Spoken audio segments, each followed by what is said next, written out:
Everyone, आशा करती हूँ आप सब ठीक होंगे। Welcome back. तो आज हम लेकर आए हैं बीएड फर्स्ट ईयर का क्वेश्चन पेपर। सेशन 2020 से 22 का है और आज हम 3 क्वेश्चन पेपर देखेंगे, C1, C2 और C3, और बाकी के क्वेश्चन पेपर आपको नेक्स्ट वीडियो में मिल जाएंगे। तो आइए देख लेते हैं। जैसा कि नोट में लिखा हुआ है कि परीक्षार्थी यथासंभव अपने शब्दों में ही उत्तर दें। सभी प्रश्नों के अंक समान है। प्रत्येक इकाई से एक प्रश्न करते हुए किन्हीं 5 प्रश्नों का उत्तर दीजिए। यानी कि 5 यूनिट से 10 क्वेश्चन पूछे जाएंगे और प्रत्येक यूनिट से हम एक क्वेश्चन के आंसर देने हैं। तो आइए देख लेते हैं यूनिट 1 का पहला क्वेश्चन क्या है। Childhood is a unique period of life. Explain and describe the chief features of this period. बाल्यकाल जीवन का अनोखा काल है। इस कथन का स्पष्टीकरण दीजिए तथा इस काल की प्रमुख विशेषताओं का वर्णन कीजिए। दूसरा क्वेश्चन है, what is consideration should be kept in mind while giving education in childhood stage. बाल्यावस्था में शिक्षा दिए जाते समय किन बातों का ध्यान रखना चाहिए। यूनिट 2 का है, adolescence is the period of great stress, storm, strain and strike. Discuss this statement given by Stanley hall. किशोरावस्था बड़े संघर्ष, तनाव, तूफान तथा विरोध की अवस्था है। स्टैनली हॉल के इस कथन की विवेचना कीजिए। नेक्स्ट क्वेश्चन है, discuss the importance of the study of adolescence period. किशोरावस्था के अध्ययन के महत्व की विवेचना कीजिए। यूनिट 3 के क्वेश्चंस देख लेते हैं। Give an account of the social development of the child from infancy to adolescence and mention the factors influencing this development.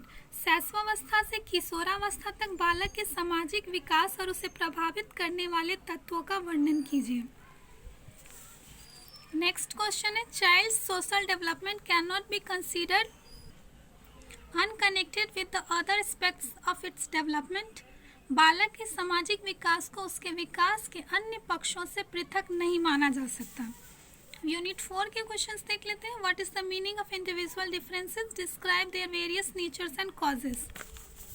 व्यक्तिगत भिन्नता का क्या अभिप्राय है, उनके विभिन्न स्वरूपों और कारणों का वर्णन कीजिए। Next is, what is educational importance of individual differences, describe. व्यक्तिगत भिन्नताओं का शैक्षिक महत्व क्या है, वर्णन कीजिए। यूनिट 5 के क्वेश्चंस देखते हैं। Teaching learning process develops the condition of learning, discuss. शिक्षण अधिगम की क्रिया सीखने की परिस्थिति का निर्माण करती है, विवेचना कीजिए। और लास्ट क्वेश्चन है, discuss the role of home in child development. बालक के विकास में घर की भूमिका का वर्णन कीजिए। अब C2 यानी कंटेम्पररी इंडियन एजुकेशन के क्वेश्चन भी देख लेते हैं। यूनिट 1 का पहला क्वेश्चन है, what is education, right the difference between formal, informal and non formal education. शिक्षा से क्या तात्पर्य है, औपचारिक, अनौपचारिक एवं गैर औपचारिक शिक्षा के बीच अंतर समझाइए। सेकेंड क्वेश्चन है, give the definition of aim, explain the aims of education. उद्देश्य की परिभाषा दीजिए, शिक्षा के उद्देश्यों की व्याख्या कीजिए। यूनिट 2 के क्वेश्चन है, right short notes of any 2 of the following. निम्नलिखित में से किन्हीं 2 पर टिप्पणी लिखिए। पहला है सेकुलरिटी, धर्मनिरपेक्षता। दूसरा डेमोक्रेसी यानी लोकतंत्र। तीसरा सोशल जस्टिस यानी सामाजिक न्याय। चौथा इक्वलिटी यानी समानता। नेक्स्ट क्वेश्चन है, give the salient features of the Kothari commission. Kothari आयोग की मुख्य विशेषताओं को बताइए। यूनिट 3 के क्वेश्चंस देखते हैं। What is philosophy, what are the mutual effects of education and philosophy. दर्शन किसे कहते हैं, शिक्षा और दर्शन का एक दूसरे पर क्या प्रभाव पड़ता है, प्रकाश डालिए। नेक्स्ट है, what is naturalism in education, how is it different from idealism. शिक्षा में प्रकृतिवाद क्या है और यह आदर्शवाद से किस प्रकार भिन्न है। यूनिट 4 के क्वेश्चंस है, evaluate the educational thought of Rabindranath Tagore. Rabindranath Tagore के शिक्षा संबंधी विचारों का मूल्यांकन कीजिए। नेक्स्ट है, explain the educational philosophy of John Dewey. John Dewey के शिक्षा दर्शन की व्याख्या कीजिए। आखिरी क्वेश्चन है, right the short notes on any 2 of the following. निम्नलिखित में से किन्हीं 2 पर संक्षिप्त टिप्पणियां लिखिए। पहला है स्टैग्नेशन एंड वेस्टेज, अवरोधन एवं अपव्यय। दूसरा है यूनिवर्सलाइजेशन ऑफ स्कूल एजुकेशन, स्कूली शिक्षा का सार्वभौमिकरण। तीसरा है इनइक्वालिटी इन स्कूलिंग, स्कूलों में असमानता। और चौथा है राइट टू एजुकेशन एक्ट यानी शिक्षा का अधिकार अधिनियम। अब क्वेश्चन पेपर C3 यानी लर्निंग एंड टीचिंग देख लेते हैं। इसके क्या क्या क्वेश्चंस हैं। यूनिट 1 के हैं discuss about concept of learning, also describe it's nature and characteristics. अधिगम की अवधारणा की विवेचना कीजिए और इसकी प्रकृति और विशेषताओं को भी बताइए। नेक्स्ट क्वेश्चन है discuss the trial and error theory of Thorndike. Thorndike के प्रयास एवं त्रुटि के सिद्धांत की विवेचना कीजिए। यूनिट 2 के क्वेश्चंस है what is motivation, discuss the different types of and characteristics of motivation. अभिप्रेरणा क्या है और अभिप्रेरणा के विभिन्न प्रकार एवं उनकी विशेषताओं का वर्णन कीजिए।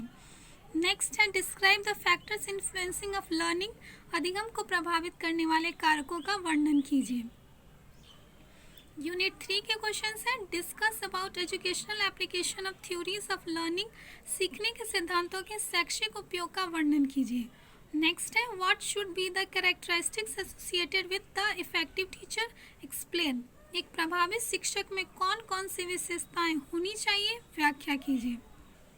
अब आइए यूनिट 4 के क्वेश्चंस देख लेते हैं। पहला है describe characteristics, importance and uses of unit plan. इकाई योजना की विशेषताओं, महत्व और उपयोगिता का वर्णन कीजिए। दूसरा है what is teaching ads, describe main teaching ads and there uses. शिक्षण सहायक सामग्री क्या है, प्रमुख शिक्षक सहायक सामग्रियों एवं उनके प्रयोग की विवेचना कीजिए। यूनिट 5 के क्वेश्चन हैं describe the different strategies of teaching. शिक्षण की विभिन्न रणनीतियों की व्याख्या कीजिए।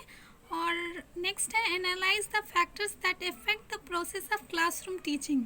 कक्षा शिक्षण की प्रक्रिया को प्रभावित करने वाले कारकों का विश्लेषण कीजिए। आप सबको ये वीडियो कैसा लगा कमेंट करके ज़रूर बताइएगा। मिलते हैं जल्दी नेक्स्ट वीडियो में। Thank you.